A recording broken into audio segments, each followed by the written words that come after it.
Welcome to the New 50, where your host, Naja Hayward, has candid conversations with renowned authors on topics from menopause, money, men, and more. Join us as we explore this life chapter with wisdom, humor, and real stories of life after 50, and redefine what it means to be 50 and fabulous. Stay tuned. In this episode, we meet Ginger Martin, a master carpenter who's spent more than 2 decades breaking barriers in an industry where women are still the minority. From her early days learning the trade to becoming a respected mentor and leader, Ginger has defied expectations at every turn. She's not only honed her craft, but has inspired countless others to believe that any space can be their own, especially women stepping confidently into traditionally male-dominated fields. I'm a carpenter, and I'm going to start making videos on carpentry, residential carpentry for women who want to take on their own residential projects. And I want to empower women. Through her online platform, The Crafty Carpenter DIY, Ginger dedicates herself to passing on her knowledge and skills to the next generation, empowering them to take on projects they never thought possible. Fluent in conversational Spanish and a natural educator, she's taught high school students and inspired a growing community of DIYers. Ginger's story is one of resilience, skill, and a commitment to reshaping the possibilities for women in construction and beyond. Welcome, Ginger. Hello, hello, hello, my friends.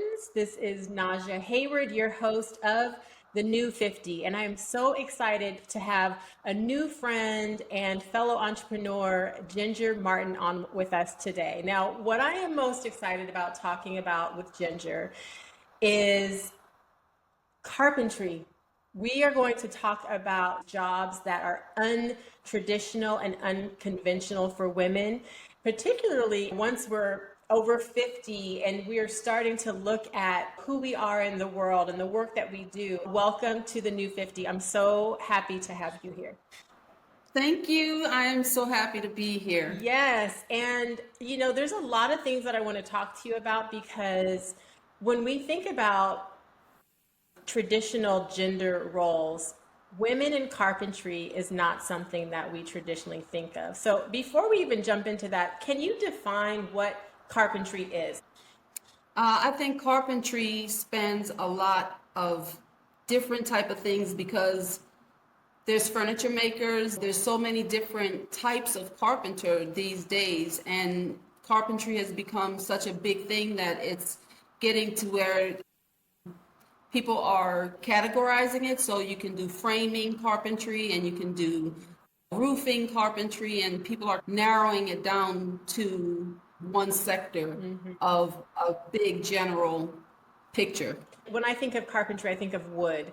So is it always related to wood carpentry? No, not anymore. Okay. It's evolved over, I guess, the last, I would say 60 years or so, maybe.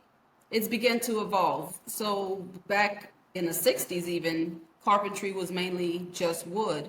And nowadays you have metal studs, you have a lot of different systems that they've invented that still is comprised in carpentry, but it's not just wood anymore. So how did you get into this world? It's one of those worlds that seems male dominated. Is that true? Is carpentry a male dominated industry? It still is. Yes. So how did you get into it, and what's it been like being a woman in this industry? Well, I was born into it. My father, my uncles, grandfathers, they were all carpenters. And my dad went to the military, and there he studied architecture. I'm the youngest of 7, and I have 4 brothers, so all of them carpenters. By the time I came along, I noticed the pay difference in what my sisters made and what my brothers made. And I really had to push to please let me do this. I can do this. And at first, my dad, my brothers were against, and my mom. Everybody was just, that a job for you, and that's not a job for women, and why would you want to even do that? And I just kept saying, I can do it, I can do it, and finally broke them down. And sometimes I feel a little entitled because, like I said, I was the youngest of 7. So when I came along, my dad had retired. And I had to talk him out of retirement to teach me, or to finish teaching me, actually, because as I came up, he had, I think by the time I was 12 years old, I was already inking in plans. I don't know if the CAD system was out in the 70s, but if it was something he probably couldn't afford. So he still drew his plans with the traditional pencils and the equipment that architects use. So he started teaching me how to ink in the drawings, and that was my job. So I think I got a good idea of how houses were put together just from an early age, and then going on jobs with him. It's so interesting because I had this assumption that your father wanted you to be in this industry and that he was promoting it, like, you know what, you're going to be in the family business. But your dad and your family, they were against it, and this was something that you desired for yourself. So do you have an idea of specifically why they were against it? Did they not want you to face the discrimination as a woman? Did they themselves feel like because you were a woman, it would have been too much? And then also, it sounds like the money piece might have been a motivating factor because you could potentially make more money than your sisters were making. What kind of work did your sisters do? They did work in the family business, but they worked in the office. And so I think like in 1979-ish, I remember back then, and this is crazy because I remember back then my sister was making $7 an hour. And my brothers, who were union, because my dad was a union contractor, so my brothers were already making like $15 an hour. So they were already like double. And it's sad because that whole pay wage really hasn't jumped that far for minimum wage. But in carpentry, in union carpentry, we've kept up pretty well. Yeah. So for you, it was money motivated. You weren't specifically like, oh, this looks like a fun and interesting. No. Yeah. I wanted to be a figure skater, and that didn't look like it was going to work out for me, and I needed a new option. So like I said, I weighed the differences, and I thought I can do this. I was athletic, so I think my dad's concern and my mom's concern was the physical strength that has to be put into carpentry. This isn't ladylike. One thing that my dad taught me, he said, by the time you get to be my age, your body breaks down over time, carpentry or not. But if you're putting yourself in a position where you're constantly beating up your body, when you get my age, you're not going to want to do this. So are you your dad's age when he said that? Maybe about a few years younger, but pretty much, yeah. And so tell me a little bit about the work that you actually do as a carpenter today. What does that look like? Are you self-employed? Do you have your own business? Do you work with a company? What does that look like for you? Well, I retired from the union about a year or so ago. Okay. But in the union in Las Vegas, what it looks like as a carpenter is you're working in the weather most of the time. There's finished carpenters, you know, they're putting in cabinets, they're doing baseboards and trim work and everything. I've done some of that. I worked on Allegiant Stadium and Resort World in Las Vegas. Okay. But it is very strenuous. You have to gear up. In Vegas, you start at, I would say, 5 o'clock in the morning, 4 o'clock in the morning, because you're trying to beat the heat. The companies want to try to beat the heat. So we start really early so we can get off work by about 2 o'clock. So at 4 o'clock in the morning, you're putting harness gears on and you're putting on your tool belts and you're already strapped down with 20 or 30 pounds. And it's hot, even inside, because finish work is good. You're not directly in the sun, but it's still hot because there's very seldom there's air conditioning. So I would say by 6 o'clock in the morning, I was drenched with sweat. So you physically are putting the belt on. You are like the guys that we see that are building. You're Oh in the yeah, trenches. So was your dad right about the physical effects I of the think it work that you was. do? Yeah, I think it was, which is what caused me to retire from the union and get started on my own business, which when I was young, after I finally talked him into teaching me carpentry, really teaching me everything carpentry, he told me, he said, if you're going to do this, you're going to have to put up with a lot of stuff. And he said, and if you're going to do this, I'm going to have to teach you about leverage because you can't do carpentry and last without knowing how to lift things, how to use other items to help you lift things. So he was big on teaching me about leverage, which I feel has saved my back a lot of times. But even with knowing leverage, carpentry is very physical. There's a lot of lifting. In residential, we're lifting walls. We've done renovations and remodels and new builds, and you're lifting stuff. At the end of the day, you're done. You know what I have to say? Who you are as a woman, the feminine aspect of you is very present. You are very feminine. And so your dad and your mom were wrong about you maintaining the feminine aspect while doing what may be considered a very male dominated job. What are some of the issues that you dealt with working in that male dominated industry? Well, when I first started carpentry, that was 1983. So back then, there was a strong presence of we don't want you here. Why are you doing this? Why are you here? Even my dad got a lot of backlash about why is she out here? Why do you have her here? You're too small to do this. And back then it was hard, but I did have a few good years where I was under the protection of my father or my brothers or a family member that would be on the job. And so I didn't get a lot of verbal abuse that maybe a lot of other women may have suffered from. And then by the time, I think the first time I went out just on my own was 2000. And that job was a power plant being built in California. And there was more than 1,000 men on that job. And I think there was like, off the top of my head, maybe 4 women. Wow. There was an electrician, a laborer, me, and another apprentice that I can think of as the job, for the most part of the job.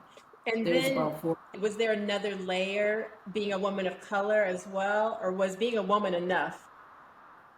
Well, people are, there's those type of people everywhere. Yes. I've worked in other jobs that hasn't been construction, and you run into them everywhere. So you can run into those on the construction site. My approach working on construction sites with a lot of men was to hold my self-respect. And I go into the job, I'm not talking a lot. I got to kind of case the situation and feel it out, Yeah. And then you can people start telling you who they are. Yes. And I guess maybe I'm telling them who I am. A lot of times, I guess even in the 2000s, to me, there was still a lot of sex jokes on the job. It was tasteless. I think that was kind of across all industries, right? I think the world, America in general, had to come into what was okay and what was not okay on in any job. But I can imagine, particularly there, because it is male dominated, and now they see this woman, and they're probably used to having their little conversations and their little huddles, and now you actually have insight, and you're quote unquote the fly on the wall hearing this because you are a woman and there's so many men around. There was definitely a feeling of you're not supposed to be here.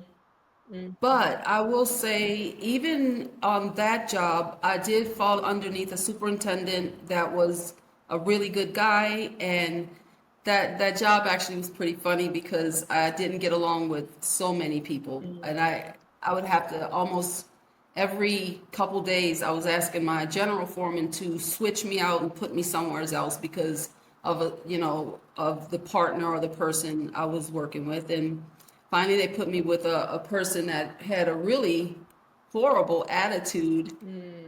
And I think he thought either we would kill each other or we would both quit, but we ended up really getting along because he was a great carpenter, and we ended up really kind of putting out a lot of fires, as they say, on the job where there was an emergency, so they would call us and send us over there. So that is so interesting, because I think I've seen that a lot in different instances where you have to prove yourself to a certain degree. Oh my God. And then when people who may not trust that you have the skill and the know-how and the experience to do a job, whatever that job is, that once they see that not only do you do it well, and you do it above and beyond, they now have a new level of respect. So you almost have to prove yourself, right? So did you challenge yourself? Was that an internal, like, I'm gonna prove myself, I'm gonna show these guys, not only am I good, but I am as good, if not better than them?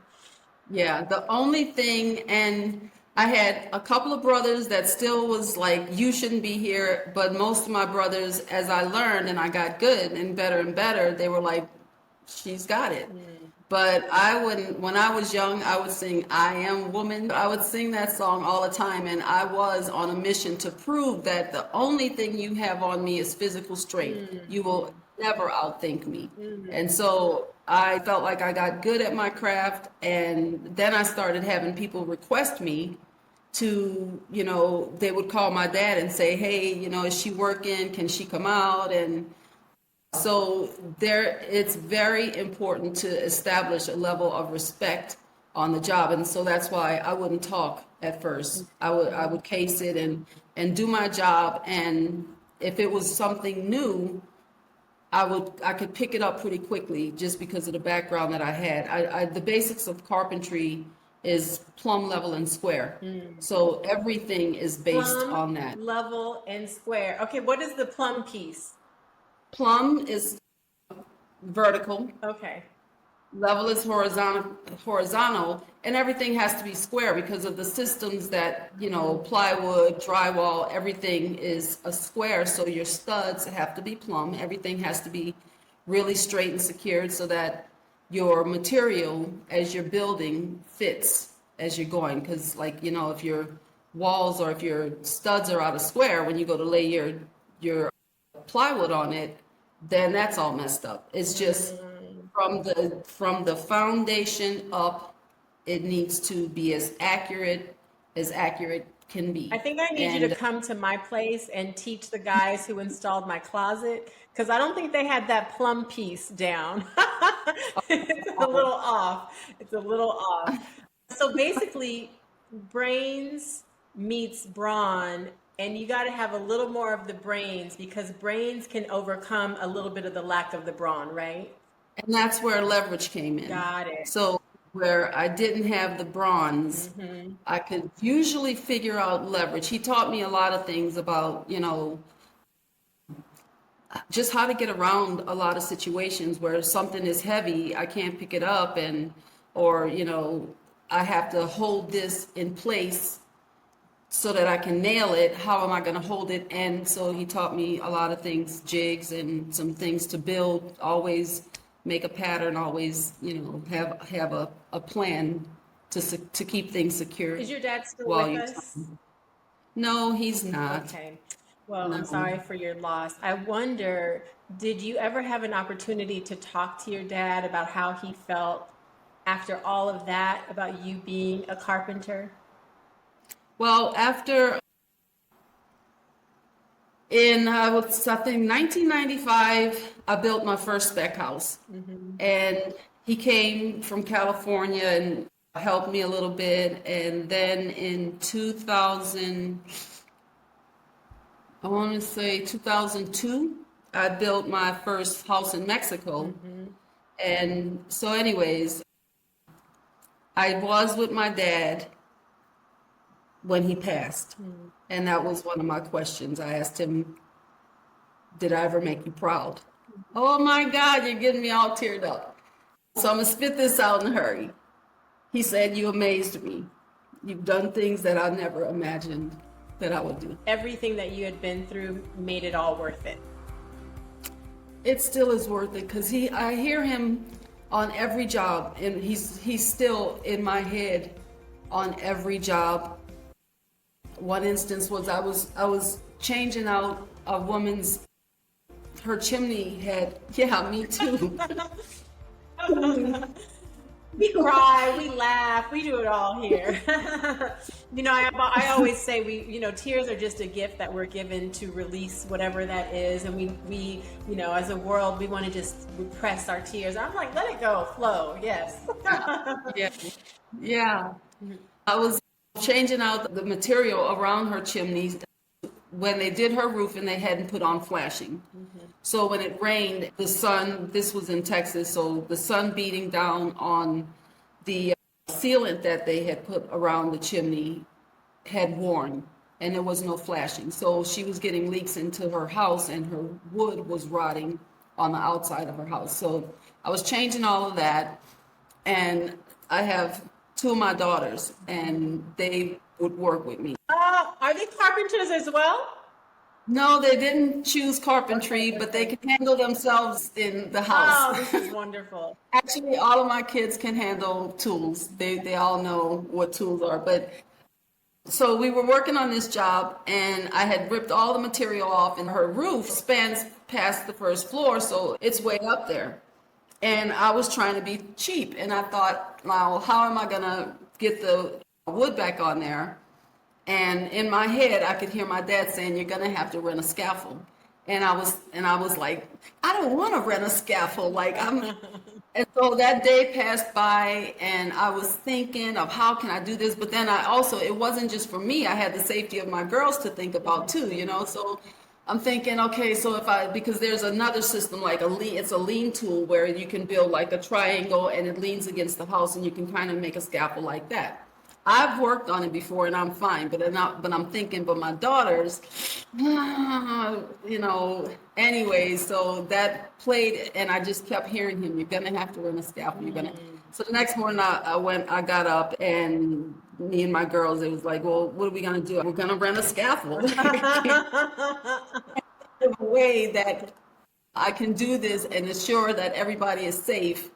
But yeah, he still stays in my head. I think that's so wonderful, because it sounds like he himself was highly skilled and knowledgeable and a phenomenal carpenter. It sounds like that he had so much to offer you, male or female, right? Knowledge is knowledge. It's not something that we pass because you're a woman or because you're a man. We have the knowledge. And so the fact that you got so much wonderful knowledge from your dad, I'm sure is something that you can now pass on to the next generation of carpenters. And speaking of, how do you feel carpentry has changed in general since you started, but specifically for younger women who may want to go into this? Is it still male dominated? Is it still hard for women to enter?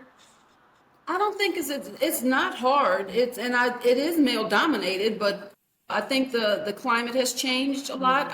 Now I feel like I have, when I've been on the jobs, I would say, in the last 10 years or so, you can honestly, I don't know how it is in the I know union. Okay. So I'm a union carpenter, and so I don't know what it is in the outside world away from the union, but in my union in Las Vegas, I felt like really supported, like they were brothers, like they would look after you, they would speak up for you, they would come and help you, they would tell you, if you need help, come and get me, If you go on a job and you present yourself as, I'm just here to have some fun and make some money, you're not going to gain the respect that you would have if you go out there and say, what's the job? Let's get it done. Yes. And you're a part of that team. So now I feel like it's a really good opportunity. Being a carpenter helped me raise my children because I was a single mom. Yes. And so when I had work, I was able to support better. There's been times where work was scarce or there was no work, and that's hard. So I would suggest for young girls that wants to go into a trade, join a union. Join a union, and because it is a different climate now. I think men are a lot more supportive and open for women being out there, and you don't get the verbal the verbiage that you used to get. Yes. I'm sorry. The other thing about the union is that there are rules and you have protection. You have that union backing. So if you have a problem on the job, you can go to your union hall. Or I have to keep saying, I'm speaking from my union hall. Yes, okay.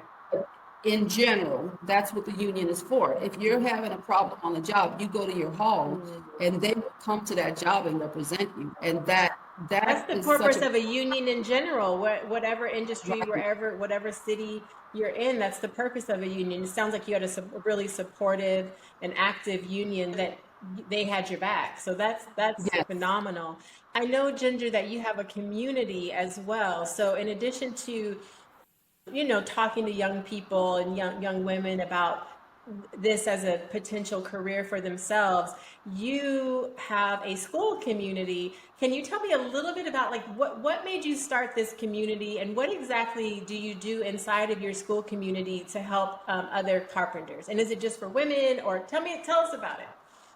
Well, it's not just for women. It's with women in mind. Because of me having a trade, not only have I been able to support my family, but I feel like I have been able to, every house, my kids would say, every time we get the house fixed up, you sell it. But it's allowed me to renovate homes. It's allowed me to build my kids' beds. It's allowed me to do so many things outside of just going to work and coming back. Unstopping drains, which isn't carpentry, but because you have this knowledge of how houses work, you have an in-depth of, the plumbing system works like this because you've watched it being put in. So I encourage women to learn carpentry because it's not just a job, it's a confidence builder.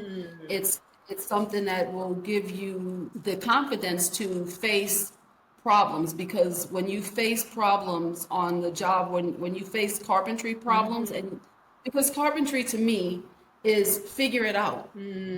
This is what the job is.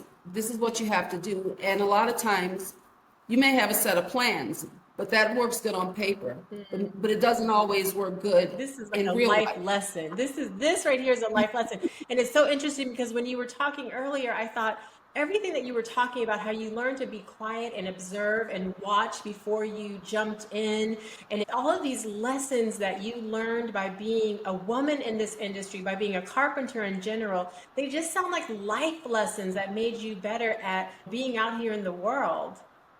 I think it has, because I feel like I took my family from the States and we moved to Mexico in about 1990. I don't know, it was right after I built that house in Colorado. The one you sold that your kids were like, what? Why did you sell it? No, they were too young at that time. They were learning to put in doorknobs. Really young at that time.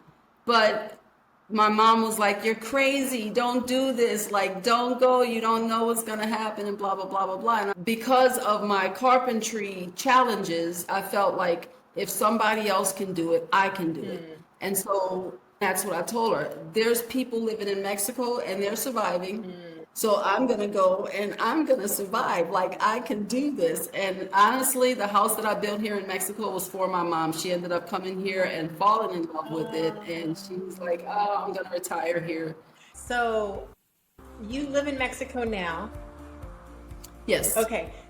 I love Mexico, and I've been to Mexico a gazillion times. And it always seems like there's always building happening. And I don't think that they're like in unions generally when there's no OSHA here. Exactly. So what is the major difference between building in Mexico and building in the US for you specifically? Because I know you're also working on your own projects still. So what is the difference other than just lacking or having a union? Okay, well, they already are a camaraderie type of people. So now I did experience some awkwardness when I began to build my mother's house. But once again, I had to fire a couple of people to let people see I know what I know what I'm doing. My dad taught me you have to know how long a job takes because construction is time and money. So I had a couple of people that were just procrastinating and they weren't doing the work. And so I had to let them go. I had to find people who respected me as knowledge, not just she's a woman. So I had to gain that here in Mexico too. But some of the different systems here in Mexico, and which I think is not just Mexico, I find that I see this in a lot of countries that I travel with. Everything is bricks, blocks, and concrete and steel. The difference in construction is in the United States, most things is wood frame. And over here, everything is bricks, blocks, concrete, which to me gives a much stronger. I was going to ask, which is stronger? I think I like the blocks and the bricks Okay. because there's, you got fires, you got earthquakes, you got a lot of things that a house needs to combat. And even though there's all these new systems that's supposed to, this makes the structure so much stronger, a lot of houses still kind of get wiped out. And that's my opinion. Yeah, so if you just go old school to the brick and how they did it, for forever, it's stands the test of To me, time. that's a stronger house. If I ever get to where I build my house, it's going to be bricks and steel. I might consider a shipping container just because that's kind of That interesting is to me, kind of but fun, yeah. I just can't. I wouldn't want to build my forever home out of wood material. Yeah. And then again, as a woman in a country like Mexico, were there even less women in the industry? Did you notice? Okay, so back in, I would say like 2000 or so, or 2002, when I was building my mom's house, I didn't see any women, but I am happy to say Uh-huh. I got so excited driving through women. Driving back through Mexico, there are women on the road work. Oh, yes. You see a lot more women in construction. And so I was like, all right, go. Yes, yes. Do you speak on this at all? Like, are you on the speaking circuit to really share your story as a woman in carpentry? Because it's such a phenomenal story and experience. No, I have not. This is actually the first time I've ever spoken, even This on interview here? a one, right? Yes, the new 50. Yes, I love it. I love it. I Yes. love it. Well, you're So, doing phenomenally. FYI, you're doing great. I would not know that this was your first time, but I do think that, your message, because gender identity, gender roles is still something that we think about in what are almost in 2025, and we still have, that's not a woman's job. And so, and I can imagine the pay gap there's still a disconnect there in the industry. well, not in the union. That's why I Yeah. encourage women, if you're gonna do this, because this is a very challenging job. It's physically challenging, especially if you have children and, you still have to tend to your children and you're working in construction. It's a challenge. So go for the best pay and the most equal treatment you can have, which is the union. My kids used to tell me, because other than union jobs, I've had some pretty bad jobs, and I will quit in a minute. Disrespect to me, that shouldn't be a thing to me in our age. But I find that there's a lot of places where I still feel that employers feel that they can treat their employees pretty poorly. And that's why I always advocate for the union. So if you're gonna choose this, I would go with the union where you have backing and equal pay. Yes. Equal pay. So being in your post 50 years, tell me a little bit about how your career has changed. Because I think one of the things that we come into in this part of our life is we have a little more autonomy to make different kinds of decisions. You know, we can be a little more discerning about what we take and what we don't take.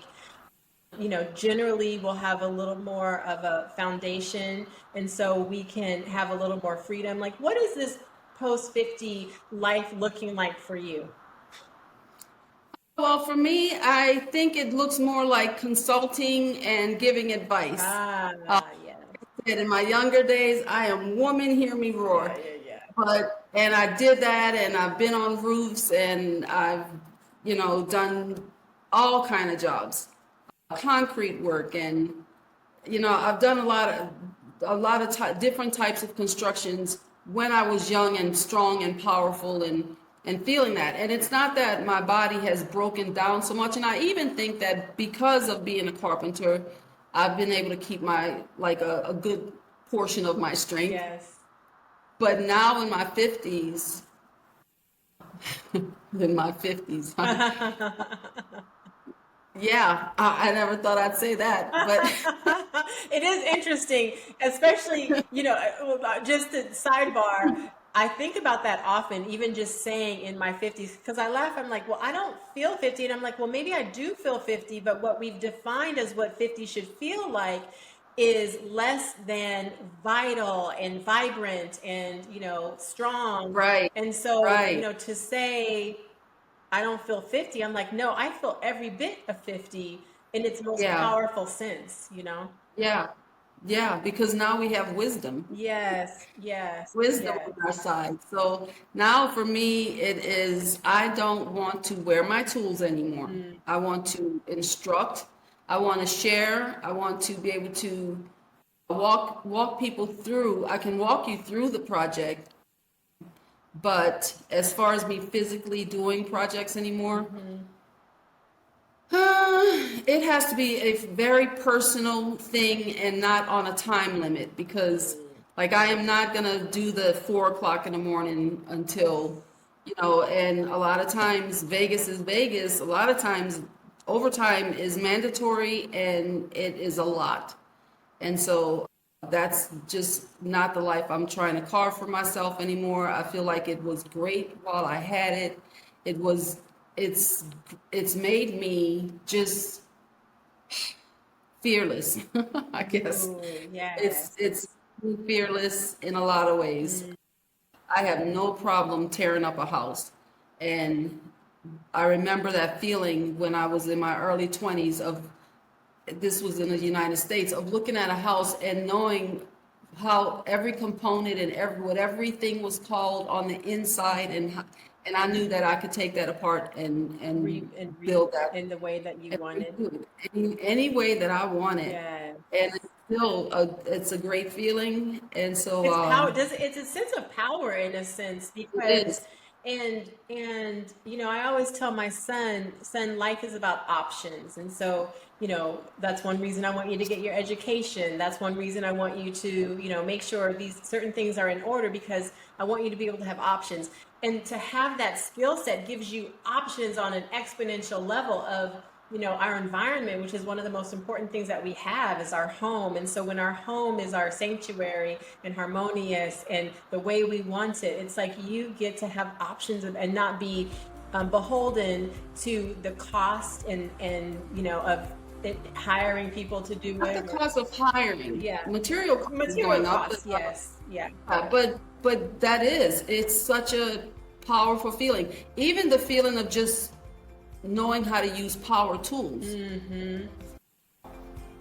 Like I said, all of my children have used table saws, skill saws, or circular saws. They know what a drill is. And, it's a feeling of, because it's scary at first. Even the sound of a circular saw, I've It's seen people be like, intimidating. "Oh my God." That sounds dangerous. Like, oh my God, don't, but once you learn it and you know what you're doing, you can pick that saw up and create just, Just like play, asking, right? You get to play like a kid. And yeah, or just like asking my kids, like, what do you want your room to look like? Mhm. Okay, all right, let's do that. You know what's so funny, And Ginger? I've been looking, so I love buying you know, basically used items, because I think just to be more, you know, sustainable, there's so much new product and everyone's filling their home with new product. And then, you know, we're building more. So I like buying things that other people are selling. So I love Facebook Marketplace. I love OfferUp. So I've been looking for a new bed because I just moved to Savannah, Georgia, and my guest room, which I'm in right now, it needs a whole section here of, you know, for our guests. But as I'm looking and as I'm talking to you, I'm thinking, I might be able to build my bed. So as a newbie, tell me, could I actually build a bed? Oh, heck yeah. Everything is plumb level and square, remember. Okay. You know, I like beds that are high. So I would build my bed, and like the mattress at the top of the mattress would be pretty much almost waist high for me. Okay. Because I like the little steps. I like to step up to get in my bed. Yes. But so that's the options you have. Do you want a platform on the floor? Do you want your bed to be high? What do you want the headboard to look like? Do you want a headboard? Do you want to cover it? You know, I'm sorry, my mom was also a seamstress, and so she would do upholstery, and so I got it. You got just all of it. You got all of it. Your home is like, yes, I built it, I sewed it, I put it all together. So actually, I learned how to sew first, and then when I went to carpentry, I remember telling my dad, carpentry is just like sewing with wood. Oh. It's, you know, it's a lot. There's a lot of similarities. So, but that's the beauty of it. You can create, you can build your own bed, and you can decide what you want that to look like. So in your school community, are these some of the things that you talk about? Tell us because I think there are a lot of people that are going to be listening to this or watching this interview and are going to be fascinated, because I grew up in a time, and unfortunately, I don't believe your kids had woodworking. So, but I did have woodworking, and that it taught me so much about how to use certain tools, and it gave me a passion and a joy for building. I mean, not at a high level, definitely not, you know, I didn't build a bed back then, but even building a little box it's, you know, to have a hobby of where you're using your hands to build is wonderful. I think that's why a lot of people like, you know, different craft hobbies. So if someone were listening to this and they say, you know what, I want to learn more, I want to be a part of your community, what are they going to learn? What are they going to participate in? Like, why would they want to be a part of your community? Well, the first thing they're going to learn is about tools. And like, if we're taking this like straight from the beginning, so I have some videos up there on using different type of tools that I upload. And then I'm thinking of doing like a sip and build is what I call this, a sip and build once a month, where you get to use these tools so you can get used to using your tools and create something. So like maybe what we might do a chopping board, or something that I've been wanting to build for myself is a charcuterie board, and I want a bathtub tray. I want a Me too. Okay, let's build that. I want to come in the community and I want to build a bathroom tray. The bathtub tray. The bathtub tray. Oh my God. Okay, so let's like think about it. You can do this out of live edge wood, which is like the rustic look. Okay. You can make it a finished look like this. I would like teak. Oh my goodness. So you can find that, you know, the type of wood, all of those options that you have. And so in my community, I'm there to help people with their projects and what type of options they want. I can help you, you know, if you want something less expensive, I can tell you what type of woods, what's your options. If you're looking for something like elegant, like I said, rustic, I have a couple of pieces of maple wood under my couch over here. Okay, I love it. I'm thinking about using those, and I haven't decided yet, but you know, the resin look? Yeah, these are all type of options. The resin in the center, and then maybe blue resin with the brown. I'm so excited because okay, we'll talk about that later. But one other thing, but if I'm just getting started in this, where would I don't want to go and buy all of this equipment. So how would I understand that? And I understand that, but carpentry is somewhat of an investment. And I had one person in my school ask me, hey, do you have a link? And what type of this should I buy, or what type of that should I buy? I like to suggest, but I don't like to say buy this, because tools, in my experience, is a very personal thing. Like a chef's knife, right? Yes. But when you're just getting started and you don't know if this is something that you really want to do, then you don't want to go and buy like really expensive. The highest But then end. yeah, you don't need to buy the highest end drills and but my suggestion is that you don't buy the lowest end either. Okay. Because then you're like the drill bits, they're either going to break or they're not sharp enough to go through the wood, and you're causing yourself a whole lot of more time and stress. So stay in the middle ground. There's so many different brands out there, and I'll tell you, a lot of times I want a good brand, but I'll go with the color that I like.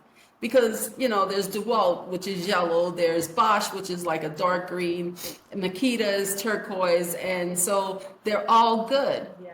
So then I go with my color. I love it. That's where the fin comes in. The fin is like, I still want it to be pretty. I still want my tools to match. So I do, now it's all coming back to me. I purchased one of those boxes that has all the tools in one. So it has like a drill saw and I don't know all of the terminology for all the things that were in there, but it had a lot of the different tools that you would need to get started. Do you think that's a good idea to buy kind of that all-in-one? It's not the highest end, but I would love to, like, if someone is in my community, before you purchase, show me what you're thinking about purchasing. okay. And what it is that you want to create. To me, if you are wanting to build birdhouses or, the charcuterie boards or something like that, and you buy that package deal and it has the little 6-ounce hammer, Yes. That is a no-go. it's not going to cut it. We need the real deal. I think I have one of those big, the big sturdy hammers. So you want to make sure that there's some key pieces that you absolutely need to be at a certain level. Even if you have maybe. You're going to need a hammer. You're going to need a saw. You really want a drill. I was going to hold a class on the difference between a hand saw and a circular saw. Because while you can get away with a hand saw, you're going to be standing there for much longer time. Mm-hmm. It's wearing on you. So, that a hand saw is nice and it comes in handy sometimes. And if you're not sure that you want to really do this, I would suggest a handsaw. Mm-hmm. But once you fall in love with it and you say, oh my God, I did this, then you're probably going to want a circular saw. And so in my community, I'm just trying to support people where they're at and listen to what they're trying to do and help them get to that next level to where they don't need me. Now they can use their tools, they can create, they can, they can create whatever they want to create. Yes. And then if they have a question, because houses and carpentry is a lot. I mean, your doorknob breaks. I mean, you ever had a doorknob where it's like it's coming off how do you fix that? I'm still there. I can tell you how to fix it. Doorknob, how to change your cabinet handles. How would our viewers come in and get to know more and learn more about your community? Where can they find me? Yes. Yeah. Oh, so if you go on the school platform, SKOOL, I'm the Crafty Carpenter. The Crafty Carpenter. Is that also your Instagram and your Facebook? I don't do a whole lot. It's my everything. Got it. So okay. The Crafty Carpenter.